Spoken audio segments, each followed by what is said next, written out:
अस्सलाम वालेकुम। तो कैसी हैं मेरी प्यारी प्यारी बहनें और प्यारे प्यारे भाई। उम्मीद करता हूँ अल्लाह पाक के करम से बिल्कुल ठीक होंगे। जैसा कि आप सब लोगों को पता है कि 2 अगस्त आने में जस्ट 3 डेज रह गया, मतलब कि 2 अगस्त को आपकी भाई की सालगिरह है। और आप लोगों से मुझे 2 अगस्त पर कुछ नहीं चाहिए, जस्ट 1K सब्सक्राइबर चाहिए। अब तो वैसे भी थोड़े से रह गए, जस्ट 300 सब्सक्राइबर रह गए हैं। तो मुझे उम्मीद है कि आप लोग मुझे बर्थडे पर यही गिफ्ट देंगे। स्टार्ट करते हैं आज की हम अपनी रमजेश की 2 एपिसोड, एपिसोड नंबर 42 एंड 43। असमन यार वॉशरूम से अपनी कलाई की ड्रेसिंग करते बाहर निकला।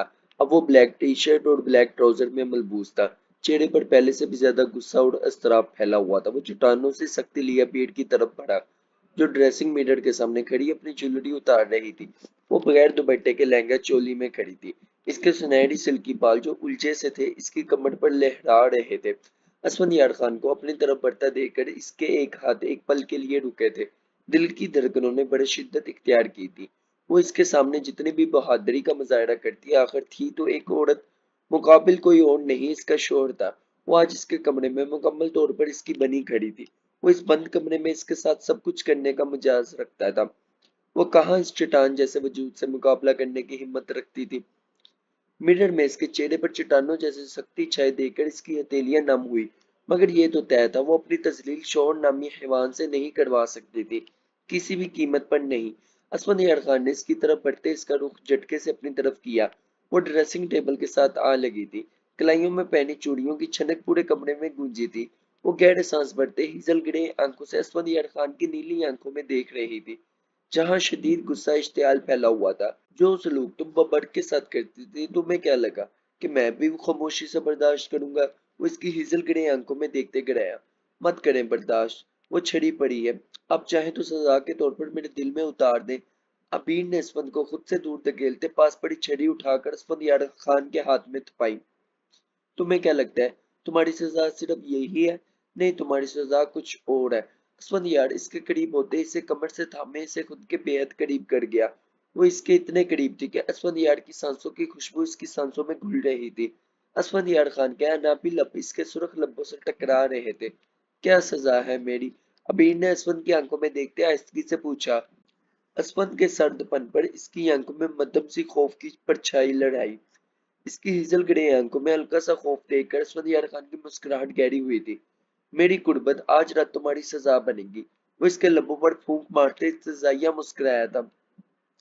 अबीर इसकी बात पर नजरें नीचे किए सर को हल्का सा झटकते मध्यम सा मुस्कुराई थी। कुर्बत तो गैर महरम की सजा होती है, महरम की कुर्बत सजा नहीं अनाम होती है। वो जवाबन इसकी आंखों में देखते बहुत कुछ जिताने वाले बोले अंदाज में बोली। इम्प्रेसिव।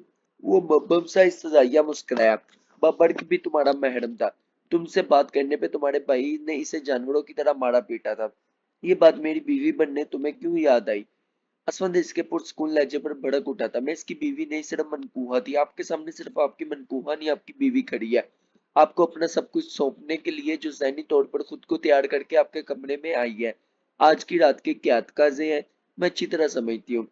मैं एक बीवी के तौर पर अपने शोहर के हकूक की रद्दगवानी नहीं कर सकती, मतलब इनकार नहीं कर सकती। यही मेरे खुदा का हुक्म है। अबीर अब की बारिश की आंखों में आंखें डाले बोली थी। अपने शोहर को चाकू मारते हुए तुम्हें खुदा का हुक्म याद नहीं आया था? वो इसको बाजू में अपनी उंगलियां सख्ती से गाड़े धारा था। इसकी सख्त गिरफ्त और इसके सर्द धार पर अबीर की आंखों में आंसुओं की नमी झलकी थी, जिसे वो अपने लब्बों को सख्ती से एक दूसरे में प्योसत करते अपनी आंखों में उतरी नमी पीछे की तरफ धकेल गई। जुल्म बर्दाश्त करना कहीं नहीं आया। जालिम का जालिम बर्दाश्त करना गुनाह है। अबीर ने स्पॉट लहजे में कहते अपने लहजे की नमी छुपाई। अच्छा तो मैं जालिम हूँ? असफंद यार ने तंजिया लहजे में आईब्रो चुकाते इसके बाजू पर पहले से कई ज्यादा शिद्दत से अपनी उंगलियां गाड़ी। अब की बार अबीर ने इसकी सख्त गिरफ्त पर अपने चेहरे पर दर्द की रमक नहीं आने दी थी। वो हनूज इसकी आंखों में आंखें डाले खड़ी थी। यही बात असफंद यार खान को बुरी तरह खिल रही थी। इसे तो लग रहा था वो इसके सामने रोएगी, गिड़गिड़ाएगी, अपना कसूर पूछेगी। मगर वो तो इसकी आंखों में आंखें डाले खड़ी थी। इसे इतनी बेरहमी से अपने चाकू मारने पर भी कोई डर खौफ नहीं था। वो मिनटों में इसे मिसल कर रख सकता था। आज रात वो इसे इस अमल की सख्त सजा दे सकता था। इसे अपनी नाजुक जान पर तरस क्यों नहीं आ रहा था? वो झुक क्यों नहीं रही थी? जो शख्स अपनी सच्ची संवरनी दुल्हन को अपनी ही सेज पर बिना किसी कसूर के थप्पड़ मारे इसको फिर क्या कहते हैं? आंखों के साथ अबीर के लहजे में भी नमी झलकी थी। जो आपके बार वो छुपा नहीं सकी थी। जो आपके बार वो छुपा नहीं सकी थी, मतलब कि वो तब से अपने आंसू छुपाने की कोशिश कर रही थी, लेकिन ये बात करने के बाद उसके आंसू छुपे नहीं थे, बल्कि उसकी आंखों से झलकने शुरू हो गए थे, जिसे महसूस करते असफंदियार खान का कैकफा गूंज जाता। इसकी आंखों में नमी देखते असफंदियार खान की मर्दाना अना को अब की बार सुकून पहुंच जाता, क्योंकि वो तब का यही तो चाहता था कि वे ये रोए पीटे, लेकिन वो तब की इसकी आंखों में आंखें डालकर खड़ी थी और ये बात उसको ज्यादा बुरी लग रही थी। अभी तो एक थप्पड़ पड़ा है, तुम्हारा ये हाल है, जाने कितने थप्पड़ तुम्हारे मुकद्दर है। असमत यार खान इसके सूजे हुए गाल पर नरमी से उंगलियां ट्रेस करते हुए बोला। इसका गाल नीला पड़ चुका था, वहां सूजन भी काफी थी। इसने बहुत रहमी से इस पर हाथ उठाया था। इसके नाजुक गाल की हालत देखते इसे अंदाजा हो चुका था। जानती हो मेरे लाला मुझे कुएं से गिरते बचाते बचाते मुझे गहरी खाई में धकेल चुके हैं। अब यही मेरा मुकद्दर है। इसके सार में निकलती ड्रेसिंग मिरर की तरफ पलटते अपने ग्लोबंद उतारने लगी, जो उतर ही नहीं रहा था। अपने बालों की आबशार को एक तरफ करते इसने ग्लोबंद की डोरी खोलने की कोशिश की, जो कीड़ा लगने के बाद खुल नहीं रही थी। असफन की नजरें इसके बैग के गहरे गले से नजर आती इसकी सफेद बेदाग पुश्त पर ठहरी। असफन की आंखों में इसका बेदाग हुस्न देखकर शरारे से लपके थे। इसकी बात सुनने इसके चेहरे ने शदीद गजबनाकी इख्तियार की। क्या वो अपने भाई के गुनाह में शरीक थी? ये सवाल असफंद यार खान के खून में लहू अंडेल गया। असफंद यार खान इसे बेरहमी से बाजू से जकड़े ड्रेसिंग टेबल के साथ लगा गया। वो बुरी तरह ड्रेसिंग टेबल से आ टकराई थी। इसके हाथ लगने से ड्रेसिंग टेबल पर पड़ी परफ्यूम की बोतल टूटकर चिकनाचूर हुई। कमरे में परफ्यूम की महक फैली थी, वही महक जो असफंदियार खान के वजूद से उठती भीड़ की सांसों में घुलकर इसके ओसान खता कर रही थी, जो असफंद के जिस्म की खुशबू में रचकर बहुत लेवा हो गई थी, मतलब बहुत प्यारी हो गई थी। तुम्हारे भाई ने तुम्हें कुएं में गिरने से बचाने के लिए मेरे भाई की जान ले ली, अब इसकी सजा तुम चुकाओगे। हर लम्हा हर पल वो इस पर झुकते गिराया था, मतलब धार से बोला था। अगर बाबर का कत्ल लाला ने किया है तो इन्हें सजा देते, मुझे सजा क्यों? हवेली के मर्द अब इतने कमजोर हो चुके हैं, अपना बदला एक औरत से लेंगे। लाला तो कहते थे असफंदियार खान जैसा कोई नहीं है, मगर लाला को आपको पहचानने में गलती हुई। हाँ, जैसे तुम्हारे लाला को मुझे पहचानने में गलती हुई। दोस्ती के नाम पर इसने मेरे पीठ पे छुरा घुपोया है, मतलब छुरा डाला है। वो कहते हैं ना, पीठ में छुरा मारा इसने, वो। इसे मारना मेरे लिए बहुत आसान काम था। अपने भाई की मौत का बदला मैं इसे अजियतनाक मौत देख के ले सकता था, मगर मैं इसे जिंदा रखकर बताऊंगा कैसे अपने की छिन जाने की तकलीफ कैसी होती है। जब तुम्हारी सांसें तक मैं अपनी मुट्ठी में कैद करूंगा, वो बेबसी से फड़फड़ कर रह जाएगा। तब पूछूंगा तकलीफ अजियत क्या होती है, जो किसी को अपने को खोने से होती है, जो इस वक्त मैं महसूस कर रहा हूँ। असफंदियार खान ने इसे गुलोबंद को एक ही झटके से इसकी गर्दन से खींचा तो इसकी डोरी टूटते गुलोबंद असफंद के हाथों में आया। इसके वहशाना अमल से अबीर के लब्बों से सिसकी बरामद हुई। इसने एक पल के लिए इसकी सांसें जैसे इससे छीन ली थी। अबीर ने सुरख चेहरे के साथ नम आंखों से गहरे सांस लेते असफंद को देखा। वो तो बबड़ से भी ज्यादा शफाक निकला था। बहुत बातें कर रही थी आज की रात के तकाजों के, मुझे मेरा हक चाहिए। वो इसके कान की लो को अपने लब्बों से काटते सर्द अंदाज में फंकारा। अबीर ने इसके मुतालबे पर लड़सते हुए अपनी आंखें मैची। इसके आंखें मैचने पर असफंद यार खान के लब्बों पर तंजिया मुस्कुराहट बिखरी। क्या हुआ बीवी? मेरे जायज मुतालबे पर ये लर्जराहट कैसी? ये माथे पर चमकती बूंदे क्यों? तुम तो ज़हनी तौर पर खुद को तैयार करके आई हो। असफंद इस्तज़ाइया बोला। आपके मुतालबे ने नहीं, आपकी आंखों में खुद के लिए तजलील और सफाकी देकर ये लर्जराहट ताड़ी हुई है। अगर आप सिर्फ अपना हक लेंगे तो मैं देने को तैयार हूँ। अगर अपने हक के नाम पर मेरी तजलील की, मुझे बिस्तर पर रौंदा, अपने हकूक से तजावुज किया, किसी सूरत बर्दाश्त नहीं करूंगी। अभी ने अंगशत शहादत की उंगली उठाई से तंबिया की थी। असमत यार खान इसके अंदाज पर मुस्कुरा गया था। इम्प्रेसिव। हवेली में भी ऐसी लड़की मौजूद है, मुझे पता नहीं था। I will examine your hidden side. I like your mood today night very deeply. मुझे तुम्हारा अंदाज पसंद आया। आज रात मैं तुम्हारे छुपे हुए हर पहलू का गहराई से जायजा लूंगा। असमत यार ने इसकी नाजुक उंगली को सख्ती से अपनी मुट्ठी में बेचते बेपाकी से आंख मारते इसे अपने करीब किया। उसकी चटानी सीने से आ टकराई थी। असवंत के मायने खेज बात सुनने वो कान की लुओं तक सुरक पड़ी। हक से ज्यादा नहीं लूंगा तुमसे, वादा करता हूँ तुम्हारी तजलील भी नहीं करूंगा, मगर तुम मुझे बर्दाश्त कर दो, ये तुम्हारी नाजुक जान के बस की बात नहीं। वो इसके कान में झुकते मध्यम से सरगोशी कर गया था। अबीर की सुनहरी रंगत में सुर्खियां सी गिली थी, जिसे देखता वो इस्तजाइया मुस्कुराया। Today you will know how brave you are. आज पता चलेगा तुम कितनी बहादुर हो। वैसे कमर से थामे खुद के करीब करते, इसके बालों को नरमी से पीछे से जगड़ते इसका चेहरा अपने मुकाबिल कर गया। अबीर इसकी बर्फ जैसी उंगलियां अपनी नाजुक कमर पर सख्ती से गड़ी महसूस करते इसके हिसार में झटपट आई थी। वो अपने हिसार और मजबूत करते इसकी जरा सी भी मुजामत भी रोक गया था। चाकू मारा था मुझे, वो इसकी हिजल गिरे आंखों में गहते हुए गिराया, साथ ही इसे और खुद के करीब किया था। अबीर के सुरख होंठ इसकी ठोड़ी से टकराते वहां नरमी से अपना लमस छोड़ गए थे। Your punishment is the closeness of your husband. तुम्हारी सजा तुम्हारे शोर की कुर्बत है। कमरे की लाइट ऑफ करते वो इसे नरमी से बेड पर धकेल चुका था। ज़रात व्हाइट ट्राउजर पर ब्लैक टी शर्ट में मलबूस था, जिस पर ब्लैक लेदर की जैकेट जेब तन कर रखी थी। वो डेरे पर जा रहा था। सुबह होते ही इसका वापस आने का इरादा था, मगर रात वो यहाँ इस कमरे में अब्रिश के साथ नहीं बिता सकता था। जितना भी वो इससे नफरत का दीवादार करता, मगर वो बीवी तो थी इसकी ना, इस पर मुकम्मल हक रखता था। ऐसे में एक कमरे में रहकर इससे दूर रहना इसके लिए मुश्किल था। वो ड्रेसिंग मिरर के आगे खड़ा खुद पर परफ्यूम छिड़क रहा था कि अब्रिश वॉशरूम से शावर लेकर निकली थी। व्हाइट सिंपल से सुबह वाले ड्रेस में मलबूस थी। बाल गीले पुष्ट पर बिखरे थे। वो काफी देर से वॉशरूम में थी। वो जब कमरे में आए तो वो तब से वॉशरूम में बंद थी। अब वो शावर लेकर निकली थी। चेहरा और आंखें सुर्ख और मतमैडम थी, जैसे शावर के नीचे खड़ी काफी देर तक रोती रही हो। जरान ने इसे एक नजर देखता गुस्से से अपने लम्ब भेज गया था। सर्दी शिद्दत की पड़ रही थी। बेशक हवेली मुकम्मल तौर पर हीटेड थी, मगर अब्रिश का बार बार शावर लेना इसे कुछ समझ नहीं आया था। इसका जख्म भी अभी अभी बढ़ा नहीं था। ऐसे में वो बार बार गीला होने के बायस मजीद खराब हो सकता था। वो जरान को मुकम्मल इग्नोर करते इसके करीब से गुजरते ड्रेसिंग रूम की जानिब बढ़ गई थी। जरान अपनी गाड़ी की चाबियां ड्रेसिंग टेबल से उठाए दरवाजे की तरफ बढ़ते रुका था। इसका मोबाइल कपड़े बदलने के दौरान ड्रेसिंग रूम में ही रह गया था। वो ड्रेसिंग रूम का दरवाजा खोलते अंदर दाखिल हुआ तो ड्रेसिंग रूम की दीवार पर लगे मिरर में अब्रिश का नजर आता अक्स देखकर ठक ठक रुका था। वो मिरर के आगे खड़ी अपने गीले बालों में बुर्श कर रही थी। इसके दाएं गाल पर उंगलियों के निशान ने इसे ठक ठक रुकने पर मजबूर किया था। सुबह तक इसके चेहरे पर ऐसा कोई निशान नहीं था। वो तने हुए चेहरे के साथ एक ही जुस्म में इस तक आ पहुंचा था। इसे बाजू से जगड़ते झटके से इसका रुख अपने सामने किया। क्या हुआ है? जरान ने इसके गाल पर हाथ जमाते गुस्से से पूछा। कुछ नहीं हुआ, अब्रिश ने स्पॉट लहजे में कहते जरान को खुद से दूर धकेल रहा था। इसके दूर धकेलने पर जरान ने गुस्से से जबड़े भेजे थे। वो इसके और करीब हुआ था। अब्रिश पीछे को होती वाल मिरर के साथ जा लगी थी। जो पूछा है वो बताओ, किसने किया ये? जरान की आवाज में गिराहट नमाया थी। क्या पूछना चाहते हैं? यही कि मुझे थप्पड़ किसने मारा?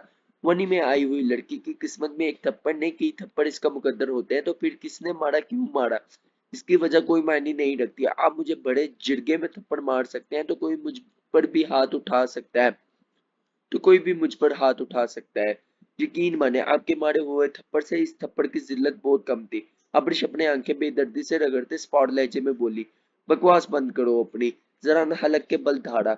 वो अभी तक अपनी ही बात और अपनी ही हट दर्मी पर कायम थी। इसका लबो लहजा और इसकी बात जरान खानजादा को मुश्तिल कर चुकी थी। अब्रिश इसकी ऊंची धार पर इसे जख्मी नजरों से देखते हुए वो रुख पलट गई थी। जरान इसके बेहद करीब था। अब्रिश की पुश्त जरान के सीने से लग रही थी। जरान की सांसें इसके गर्दन पर बिखर रही थी। मिरर में इसका अक्स बखूबी नमाया था। वो गहरे सांस भरती आंखों मैचे खड़ी थी। नहीं बताओगी तुम? जरान इसके तरफ में वाल मिरर पर हाथ जमाते इसके कान में झुकते गिराया। नहीं। अब्रिश ने मिरर में जरान का अक्स देखते अपनी भीगी आंखें रगड़ते हुए दो टोक लहजे में कहते नफी में सर हिलाया। ओके। वो संजीदगी से कहते इससे दूर हुआ था, मगर नजरें अभी तक अब्रिश पर गाड़ रखी थी, जो अब इसकी तरफ रुख पलटते इसे देख रही थी। जरान की सर्द सुर्ख नजरों से खाइफ होते वो वहां से जाने लगी तो वो इसे बाजू से जगड़े वाल मिरर में पटक चुका था। इसके बेदर्दी से वाल मिरर में पटकने पर अब्रिश के लबों से सिसकी बरामद हुई थी। तुम्हें जख्म देने का हक सिर्फ मुझे है, तुम्हें थप्पड़ मारने का हक भी सिर्फ मुझे है, क्योंकि तुम सर से पैर तक सिर्फ मेरी मलकी है। तो किसी भी इतनी हिम्मत नहीं होनी चाहिए कि वो तुम्हें आंख टेढ़ा करके भी देखे। जिसने भी ये किया है वो इसकी कीमत जरूर चुकाएगा। जरान इसके दोनों तरफ में हाथ जुमाते सरदंदा आवाज में फंकारा। दूसरे ही लम्हे वो अब्रिश की कलाई पकड़े इसे अपनी तरफ खींच चुका था। वो इसके कशादा सीना का हिस्सा बनी थी। इससे पहले वो कुछ समझती जरान ने इसका दुपट्टा गले से उतारकर इसके सर पर उड़ाया। इसकी कलाई पकड़े वो बाइट की जानब बढ़ा। जरान, कहाँ लेकर जा रहे हैं मुझे? अब्रिश की इसकी सख्त गिरफ्त में खींची हुई बोली। इस सवाल का जवाब मांगने जो तुमने नहीं दिया। जरान स्पॉट लहजे में कहती, दरवाजा खोलते पाइट की जानिब बढ़ा। जरान छोड़े मुझे, क्यों तमाशा बना रहे हैं, सब इस वक्त सो रहे होंगे। अब्रिश अपना हाथ छुड़वाते हुए बोली। वैसे यार क्या फिल्मी सीन था कि जरान ने उसका बाजू से उसकी कलाई पकड़ी और जोर से खींचता अपने साथ लेकर जा रहा है और अपनी हवेली के लाउंज पे लाकर खड़ा किया और कह रहा है कि बताओ किसने किया ये। इमेजिन इट सीन यार, कितना कमाल का सीन होगा। मेरी बीवी पर हाथ उठाकर सुकून से कैसे सो सकते हैं सब, मैं आज सबकी नींदें हराम कर दूंगा। जरा अंतरस्ट लहजे में बोलता, इसकी कलाई पर अपनी सख्त गिरफ्त करता सीढ़ियां उतरने लगा। अब्रिश की सख्ती पर सिसक कर रह गई थी। वो तेज तेज सीढ़ियां उतर रहा था। एक सीढ़ी पर अब्रिश का पाँव लड़खड़ाया था। अब्रिश ने रैकिंग थामी थी। वो बेदर्दी से इसकी कलाई खींचते सीढ़ियां उतर गया था।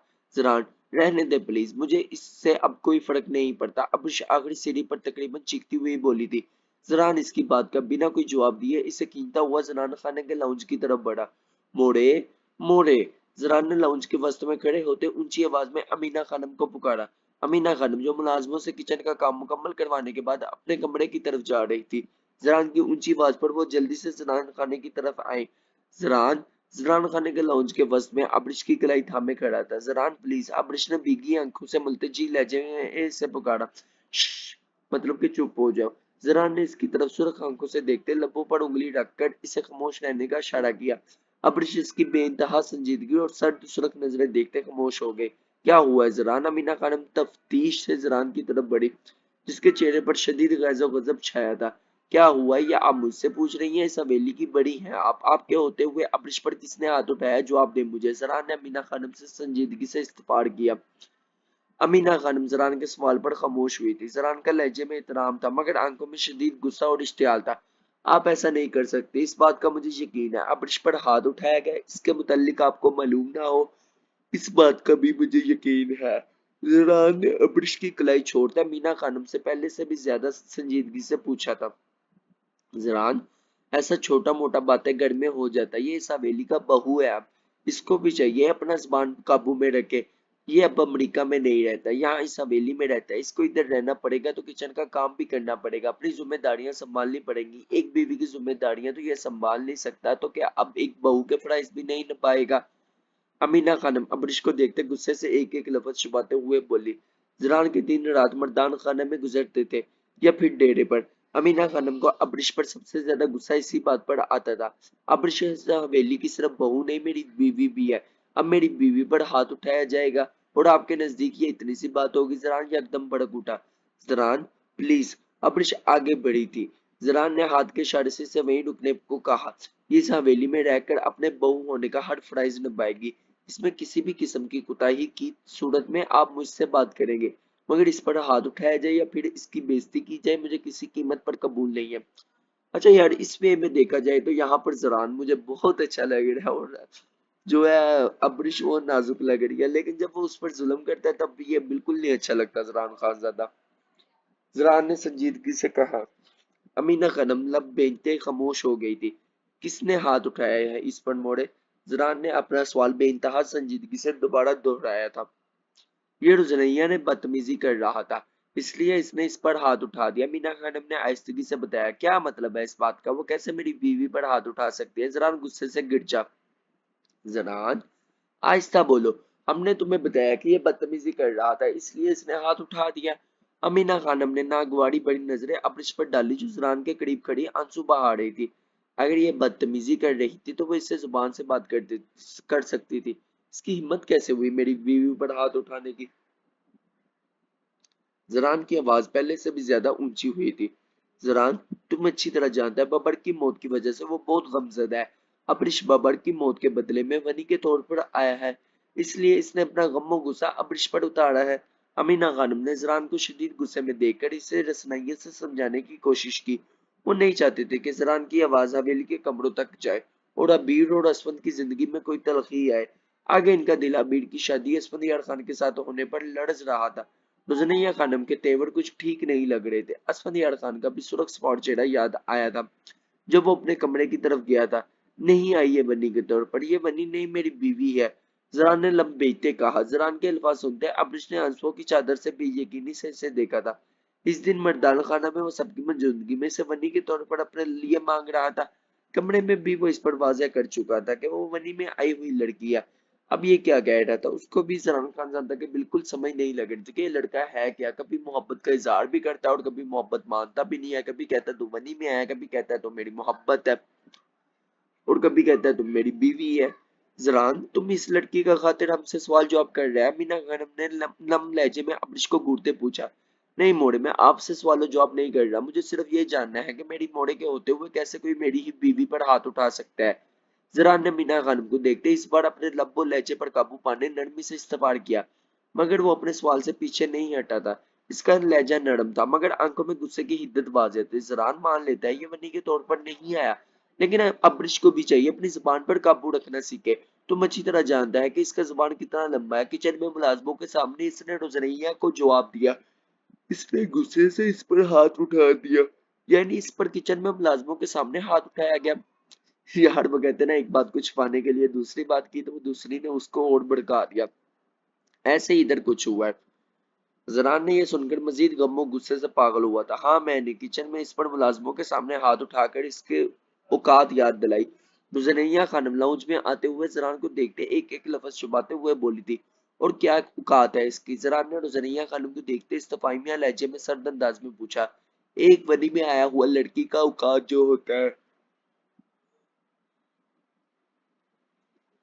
रुज़ैया खानम ने नफरत अमेज लहजे में जवाब दिया। ये सिर्फ ज़रान खानज़ादा की बीवी है, इसकी औकात ज़रान खानज़ादा की औकात से जुड़ी है। गलती से भी आइंदा इस पर हाथ उठाने की गलती ना कीजिएगा, वरना आप भी मुझे अच्छी तरह जानती है। ज़रान ने लहजे में चट्टानों से सख्ती से मोए रोज़नैया खानम को तंबिया की थी। ये बात मत बोलो, तुम्हारा बहन अब मेरा असफंदियार का बीवी है। हम वो रोज़नैया खानम नहीं रहा जो तुम्हारा हर ज्यादती पर खामोश हो जाता था। तुम्हारा बहन को लगा कि अब हमारा हाथ में है। तुम्हारी बहन की लगामें अब हमारे हाथ में है। अमीना खानम गुस्से से बोली। इसलिए कहते हैं कि बट्टा सट्टा वगैरह नहीं करना चाहिए। अगर उसके साथ बुरा होगा तो एम भी उसके साथ भी बुरा होगा, बेशक वो जितनी मर्जी अच्छी हो। ये भूल जाए, जरान खानजादा के होते हुए इसकी बहन के साथ कोई ज्यादती कर सकता है। मुझे आप अच्छी तरह जानती है। जरान सर्द लहजे में गिड़ाते हुए अमीना खानम को बहुत कुछ जता गया था। जरान, तुम भूलो मत, तुम्हारा बीवी असफन से निकाह करने जिड़गे में पहुंच गया था। ऐसा औरत रखने के काबिल नहीं होता, और तुम इसके लिए हम सबसे सवाल जवाब कर रहे हैं। रुजनिया खानम ने जरान पर अपनी जुबान से ऐसा काड़ी वार किया था कि वो बुलबुलाकर रह गया था। जरान के रंग शदीद सुर्ख पड़ता देखकर वो इस्तज़ाइया मुस्कुरा कर रह गई थी। अब ने रुजनिया खानम की बात पर अपने लब बेदर्दी से काटे थे। खबरदार, आपने एक लफ्ज और कहा। जरान गर्दन की फूलती रगों के साथ दहाड़ा। आंखों का रंग तेजी से लहू रंग में तब्दील हुआ था। जरान की दर पर अब्रिश के साथ अमीना खानम और रजनिया खानम भी लड़ज उठी थी। जरान ने अपने जबड़े बेचते अपनी गनी बियर्ड पर हाथ फेरते रजनिया खानम को देखते अपने गुस्से इश्तियाल पर काबू पाने की नाकाम साई की, मगर गुस्सा इश्तियाल किसी सूरत कम ना हुआ था। माथे की नीली रगत तक जाहिर होने लगी थी। रुजनिया खानम की बात ने इसके लहू में शरारे दुराए थे, जैसे गर्म लावा किसी ने इसके जिस्म पर अंडेल दिया हो। जरा ने गुस्से से बेकाबू होते पूरी कुव्वत से लाउंज में रखी शीशे की सेंट्रल टेबल पर अपने आईनी हाथ का मुक्का दे मारा। सेंट्रल टेबल का शीशा चकनाचूर हुआ था। जरान के हाथ से खून बहता देखकर अमीना खानम गम से आंखें मैच गई थी। जरान को अजियत में देखकर इनके आगे बढ़ने की हिम्मत भी नहीं हुई थी। अब्रिश के आंसुओं की रवानगी में इजाफा हुआ था। जरान ने गहरे सांस लेते लहू अतरी आंखों से अब्रिश पर एक नजर डाल ली थी। अब्रिश इसकी लहू उतरी आंखें देखकर सरा समीगी से नजरें झुका गई थी। एक लफ्ज और नहीं, अब्रिश मेरी बीवी है। खबरदार, आपने इसका नाम किसी के साथ जोड़ा, वरना मैं भूल जाऊंगा आप मेरी कौन है। जनान गुस्से से एक एक लफ्ज छुपाता हुआ लंबे लंबे ढग भरता जनाना खाने का दाखिली दरवाजा बूढ़ कर गया था। तो आगे स्टार्ट करते हैं हम एपिसोड नंबर 43। अगर अभी तक भी आप लोगों ने चैनल सब्सक्राइब नहीं किया तो गलत बात है ना। देखो, दो इकट्ठी एपिसोड्स आप लोगों के लिए पढ़ रहा हूँ। आप लोगों का हक बनता है ना चैनल सब्सक्राइब करना और वीडियो को लाइक करना। चलो जल्दी से करके आओ, मैं वेट कर रहा हूँ आप लोगों का। कर रहे हो? चलो अब एपिसोड स्टार्ट करते हैं। बहारे वॉशरूम से शावल लिए निकली थी। वो गुलाबी कलर की पठानी फ्राक में मलबूस थी, जिसके गले पर शीशे का नफीस सा काम हुआ था। बहारे ने रोहांसते हुए शेड लेस बेड पर उल्टे लेटे सोए हुए शेराम को देखा, जिसने सारी रात अपनी पनाहों में इसे सांस लेने का मौका नहीं दिया था। वो इसे अपने हसार में कैद किए इसके ही बदन पर अपनी मन मर्जियां चलाता रहा था। जो अंसुरात इसने इसकी गुर्बत में बहाए थे वो अब फिर से इसकी आंखों में जमा होने शुरू हुए थे। शेराम की बैग पर अपने नाखूनों के निशान देखकर वो गुजरी याद करते शर्म और हया से सुरख पड़ी थी। मतलब कि रात को उसने भी उसके बैग पर काफी नाखून मारे थे जो उसकी कमर पर वाज़ेह ज़ाहिर हो रहे थे शेराम की। वो शेराम को गम्मो गुस्से से नम आंखों से देख रही थी। दफातन शेराम सीधा हुआ था, आंखें खोले पहाड़े को खुद की तरफ तकता पाकर वो गहरा मुस्कुराया। पहाड़ इसे देखते गुस्से से रुख पलट गई। शिना मुस्कुराहट लब्बों में दबाई इसके हसीन रूप को देखने लगा। वो गुलाबी पठानी फराक में दमक रही थी। ब्राउन गीले बाल पुश्त पर लहरा रहे थे। चेहरे पर गमो गुस्से के साथ शर्मो हया की सुर्खी भी थी, जिसे देखकर शेराम महफूज हुआ था। बेड ग्राउंड के साथ टेक लगाए इसे गहरी और बेपाक नजरों से देखा। पहाड़ इसके देखने पर मजीद सुरख हुई थी। शेराम का सारा गुस्सा अपने बालों पर उतारा था। वो टावल से बाल बेदर्दी से खुशक करते ही इन्हें झटक रही थी। शेराम का अब अपनी मुस्कुराहट दबाना मुश्किल हुआ था। निगाहों की तपश मजीद गहरी और बेपाक हुई थी। वो बगैर दुपट्टे के खड़ी शेराम पर अपनी हुस्न की बिजलियां गिराते इसकी निगाहें मखमूर कर चुकी थी। वो बेड से उतरता पहाड़े की तरफ बढ़ा। क्यों मेरा गुस्सा अपने खूबसूरत बालों पर उतार रही हो मेरी बहारे गुल?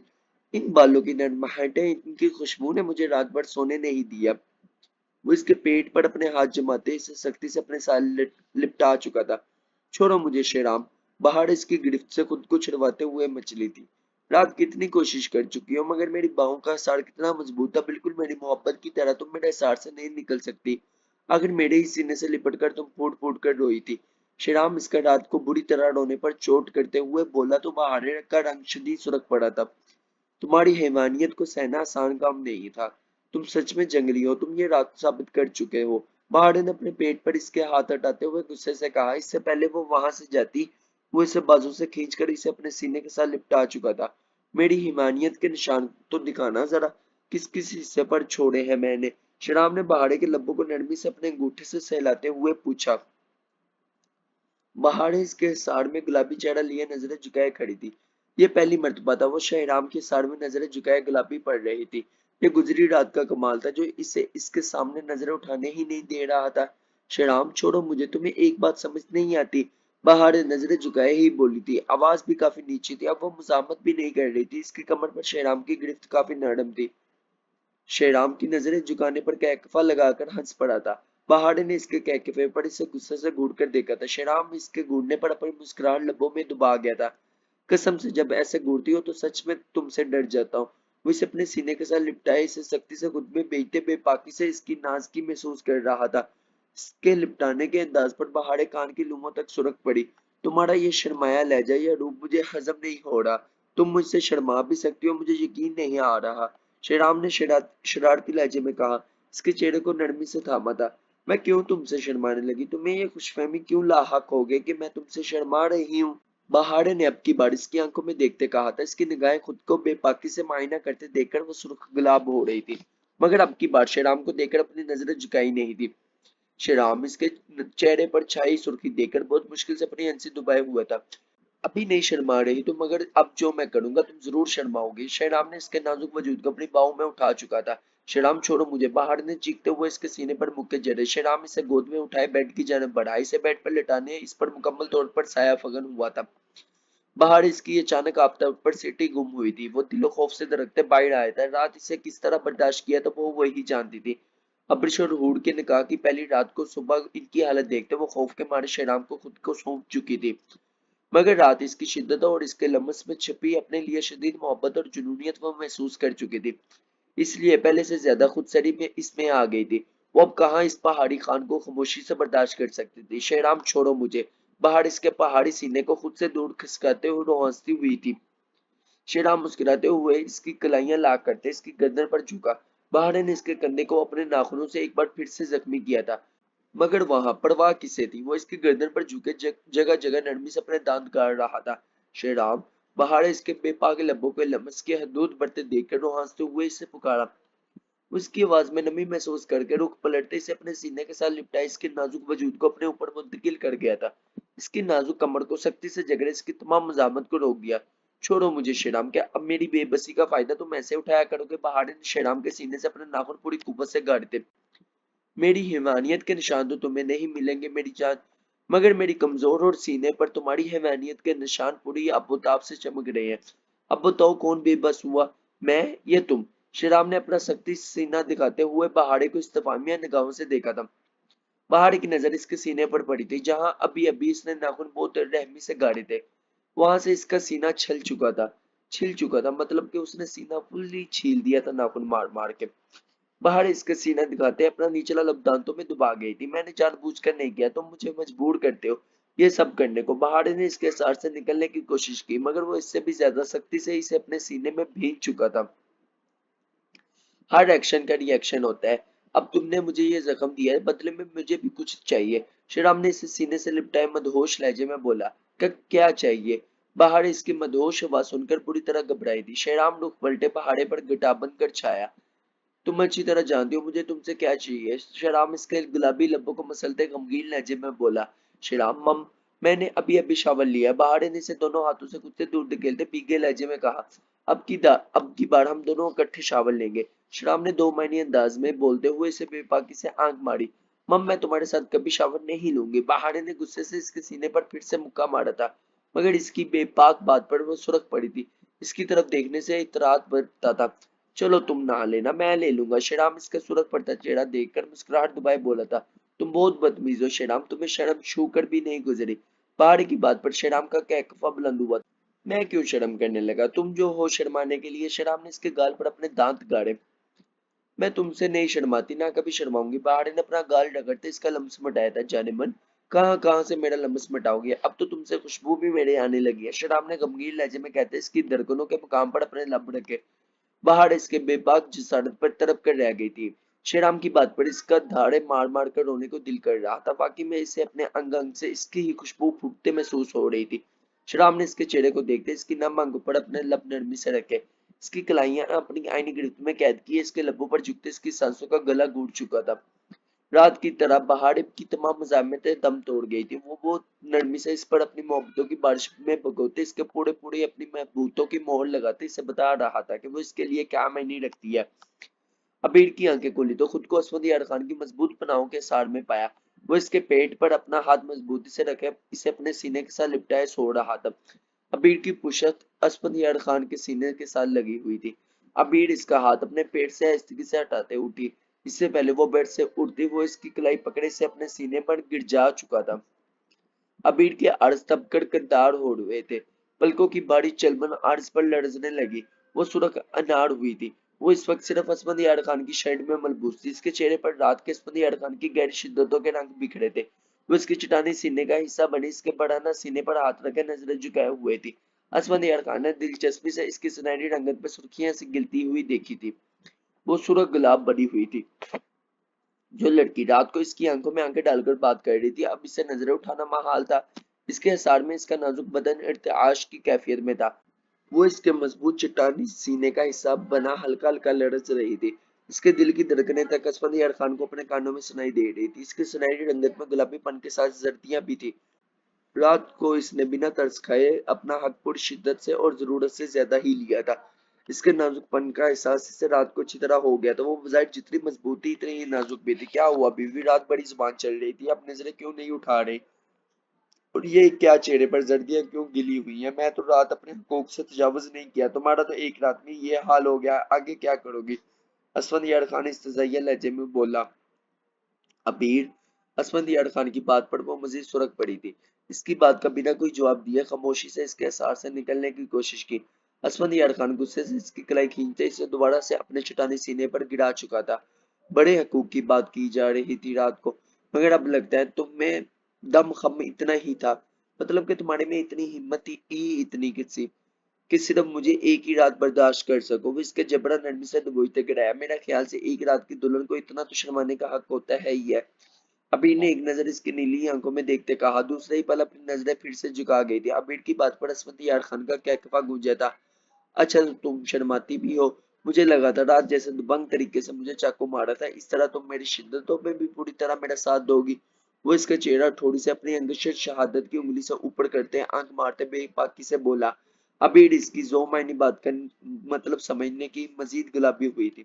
मतलब जब उसने इसका दो मायनी मतलब समझा बात का, तो वो मजीद शर्माने लगी थी, गुलाबी हो गई थी। मगर रातों में आंसू बहाते देखकर मुझे अंदाजा हुआ था कि दांत हाथी के दांत दिखाने के और खाने के ओड़ होते हैं। ये कहावत है कि हाथी के दांत दिखाने के और खाने के ओड़ होते हैं। असफंद यार खानी से बेड पर लटाता इस पर झुका था। असफंद यार खान को खुद पर झुका देकर अबीर अपनी आंखें मैच गई थी। जिस तरह इसने रात इसको सौंपा था, अब वो फिर से अपनी आंखें मैचते इसे सौंप चुकी थी। इसकी बंद आंखों पर लड़ती पलकें और लड़ता बदन इस बात का गवाह था, वो इसे मजीद बर्दाश्त नहीं कर सकती। मगर वो बिना किसी मज़ामत के खुद को इसके हवाले कर चुकी थी। असफंद यार खान ने बहुत हैरानगी से सुनहरी रंगत वाली बेपनाह खूबसूरत लड़की को देखा था, जो रात से इसे हैरान कर रही थी। इसने अपनी जिंदगी में ऐसी लड़की नहीं देखी थी। असफंद यार खान पूरे हक से इसके गुलाबी लबों पर झुका, इसके निचले लब को अपनी गिरफ्त में लेते वो इसकी खुशबूदार सांसों को अपनी सांसों में समाये इसके लबों की नरमाहट महसूस करने लगा। इसके लबों को अपनी कैद में लिए वो आहिस्ता आहिस्ता इसकी सांसें चुरा रहा था। सांसें चुराने का ये अमल आहिस्ता आहिस्ता शिद्दत इख्तियार करता जा रहा था, जिसमें बेरहमी का अंसर बढ़ता जा रहा था। वो काफी देर तक इसके लबों को अपनी सख्त गिरफ्त में लिए इसकी सांसों में अपनी सांसें और अपनी सांसों में इसकी सांसें ढेलते इसकी और अपनी सांसें बेतरतीब कर रहा था। असफंद यार खान यकदम इसके निचले लब पर अपने दांत गाड़ गया था। अबीर के लब्बों से सिसकी बरामद हुई थी। असफंद यार खान इसके निचले लब पर हल्का सा जख्म देते पीछे हुआ था। अबीर ने नम आंखों से गहरे सांस लेते असफंद यार खान को देखा। सॉरी बीवी, ये मेरा आखिरी लम्स था। सोचा कभी तो निशानी छोड़ दूं, सोचा कुछ तो निशानी छोड़ दूं आखिरी लम्स की। असफंद यार खान इसकी आंखों की नमी अपनी उंगलियों पर नरमी से जितना बोला था, चुनता बोला था, मतलब उसके आंखों से वो जो आंसू है ना हल्का सा अपने पोड़ों के उंगलियों के पोड़ों के ऊपर रखकर बोला था। अभी इसकी बात पर नासमझी से इसे देख रही थी। अब तुम सोच रही होगी आखिरी लम्स क्या मैं तुम्हें छोड़कर जा रहा हूँ? हम असफंद यार खान ने आईब्रो झुकाते इसकी हैरान आंखों में झांकते बहुत नरमी से इसकी ठोड़ी को अपनी दो उंगलियों से छुआ। मगर ऐसा कभी नहीं हो सकता, तो मैं छोड़कर नहीं जाऊंगा। मैं तुम्हारे पास रहकर भी तुम्हारी जिंदगी जहन्नम बनाऊंगा।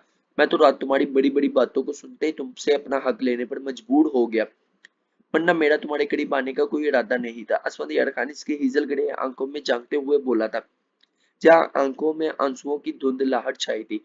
उसकी आंखों की नमी बढ़ता देखकर गहरा मुस्कुराया। क्या हुआ बीवी, इन खूबसूरत आंखों में नमी ठहर सी क्यों गई? कहीं एक ही रात में मुझसे प्यार व्यार तो नहीं हो गया? असफंद यार खान ने आंख मारते इसकी आंख के गोशों में नमी अपनी उंगलियों से चुनी। मेरे जज्बे इतने आरजा नहीं कि मैं एक स्पार्क इंसान पर लुटा दूं।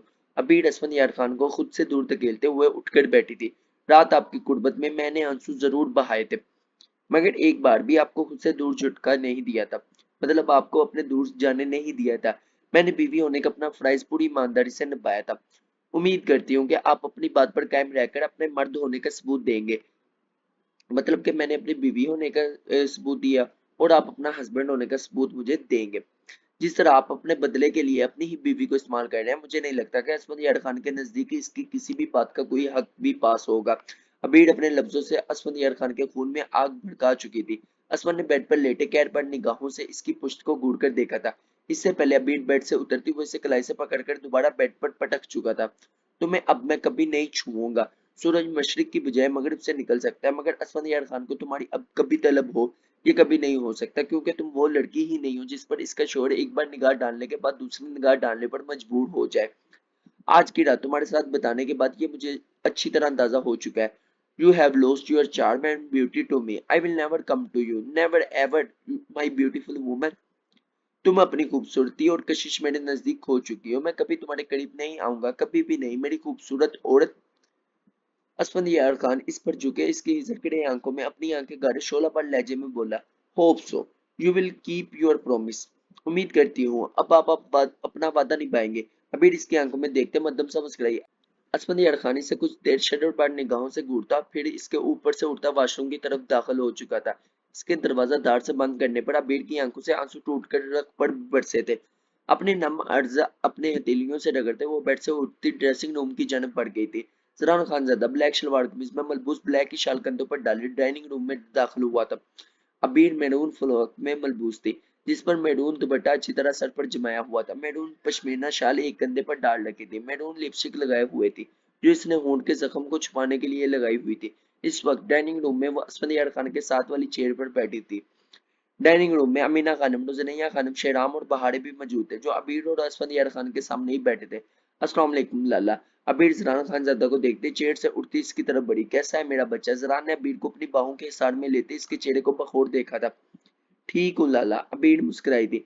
जरान ने मुस्कुराते हुए इसके माथे पर अपने लब रखे तो अबीर जरान के इस लम्स पर मध्यम सा मुस्कुराई। वो इसे लेकर बहुत एहसास हो रहा था, वो समझी थी, वो समझती थी इस बात को। असमद यार खान जो उसका गिलास लबों से लगाए जरान खान ज्यादा और अबीर पर ही नजरें जमाए बैठा था। वो जानता था जरान अबीर से बहुत मोहब्बत करता है, मगर इतनी मोहब्बत करता है ये पहली बार अंदाजा हुआ था। जरान बार बार बेचैनी से अबीर के चेहरे को देखते गुजरी रात के रंग ढूंढ रहा था। असफंदियार खान जरान को शोला बार निगाहों से घूरते चेड़ घसीटते हुए उठा था। अबीर, मेरा नाश्ता कमरे में लेकर आओ, 2 मिनट में तुम्हारे पास हो। असफंदियार खान सर्द अंदाज में कहते लंबे लंबे डग भरता चला गया था। रोज़ाना खानम असफंद के अंदाज पर मध्यम सा मुस्कुराते अपना नाश्ता करने लगी थी। असफंद के अंदाज पर अमीना खानम का रंग फीका पड़ा था। जरान और शेराम लब बेच कर रह गए थे। अबीर जरान को देखते जबरदस्ती की मुस्कुराहट चेहरे पर सजाया असफंद का नाश्ता ट्रे में सजाने लगी। अबीर, तुम हमारे साथ नाश्ता करो। असफंद का नाश्ता दरख्शां दे के आएगी इसके कमरे में। जरान इसे बाजू के हल्के में लिए चेयर की तरफ बढ़ा और इसे अपने साथ वाली चेयर पर बैठाया। मोड़े, आज मेरी अबीर की पसंद का नाश्ता बनवाना था आपने। जरान अबीर को एक नजर देखते अमीना खानम से मुखातब हुआ। आज सबकी पसंद का नाश्ता बना है। अबीर की पसंद का नाश्ता भी है, लेकिन अबीर पहले तुम असफंद का नाश्ता ले जाओ, वो कमरे में इंतजार कर रहा होगा। अमीना खानम ने अबीर से संजीदगी से कहा। मोड़े, कुछ फर्क नहीं पड़ता अगर वो थोड़ी देर इंतजार कर लेगा। जरान ने भी जवाब में संजीदगी से कहा। जरान, अब ये सिर्फ तुम्हारा बहन ही नहीं बल्कि असफंद का बीवी भी है। असफंद का हक इस पर सबसे ज्यादा है। मीना खानम को जरान का अबीर को यहाँ रोकना बिल्कुल पसंद नहीं आया था। जानता हूँ अबीर इसकी बीवी है, मगर इसका यह मतलब नहीं कि अब अबीर पर किसी का हक नहीं रहा। अबीर सबसे पहले मेरी बहन, मेरा बच्चा है, फिर वो असफंद की बीवी है। जरा ने लंबेते कहा था और अबीर को यूं ही बैठा देखकर नाश्ता करने का इशारा किया। ठीक कह रहे हैं लाला, अबीर हमारी भी बहन पहले है। वैसे भी जब बहारे पर मैंने ऐसी कोई पाबंदी नहीं लगाई, मुझे लगता है असफंद लाला भी अबीर पर कोई पाबंदी नहीं लगाएंगे। क्यों काकी? श्रीराम ने संजीदगी से कहते रुजरैया खानम को पुकारा था। रुजरैया खानम ने श्रीराम की बात पर जबरदस्ती की मुस्कुराहट चेहरे पर सजाते इस बात में सर हिलाया। तुम मुझ पर पाबंदी लगा भी नहीं सकते श्रीराम। बहार ने इसे देखते आहिस्तगी से दांत पीसते कहा था। मैं तुम पर पाबंदी लगाना भी नहीं चाहता मेरी जान। श्रीराम ने इसके कान में झुकते मध्यम से सरगोशी की। बहाड़े इसकी खफगी से घूर कर रह गई थी। श्रीराम के लबों पर मुस्कुराहट दौड़ी। बहाड़े ने खफगी की रात के बाद और बढ़ गई थी, जिसमें थोड़ी देर पहले श्रीराम की शिद्दतों का हाथ था। बाकी सब कहाँ है? जरान ने कैटल से अपनी कप में चाय डालते हुए पूछा। तुम्हारा बाबू लोग ने दादाजी के साथ मर्दान खाना में नाश्ता कर लिया था और हम तो रात ही इस्लामाबाद के लिए निकल गया था। लल्ला रात ही चले गए थे। जरान चौंका था। इसको अभी हमने फोन किया तो इसने बताया कि इसका जाना जरूरी था, आज इसका कोई जरूरी मीटिंग है। अमीना खानम की बात पर जरान ने तफ्तीश ज़दा अंदाज में अपने मुंह पर हाथ फेरा। अबीर का नेट का दुपट्टा बेध्यानी से सर से फिसलता कंधों पर आया था, जिसे वो सर पर जमाने लगी तो जरान ने इसका हाथ पकड़कर इसे रोका था। अबीर ने हैरानगी से जरान को देखा, जो सुरख आंखों से इसे देख रहा था। क्या हुआ लल्ला? अबीर जरान की आंखों में एकदम सुर्खी छाती देखकर परेशान हुई। जरान अपनी चेयर घसीटता हुआ उठा था और कुर्सी को पांव की ठोकर मारते इसे दूर धकेला। जरान की तासरा देखते सब हड़बड़ाते हुए अपनी अपनी कुर्सियों से उठे। क्या हुआ है तुम्हारे गाल को? तुम्हें थप्पड़ किसने मारा? जरान गुस्से से चीखा था। सबकी नजरें अबीर के गाल पर थी, जहां सूजन और नीलाहट वाजिया थी। अबीर ने सबकी नजरें खुद पर महसूस करते गहरे सांस भरते खुद को कंपोज किया। लल्ला, ऐसा कुछ नहीं है जो आप समझ रहे हैं। कल मेकअप किया था, मुझे एलर्जी हो गई। अबीर ने जल्दी से बताया। मुझे बेवकूफ मत बनाओ, मैं थप्पड़ के निशान और एलर्जी में फर्क जानता हूँ। जरान ने अब की बार गिलास उठाकर जमीन पर दे मारा था। जरान के गुस्से से सब भी वाकिफ थे। अबीर भी इस गुस्से में देखते परेशान हुई थी।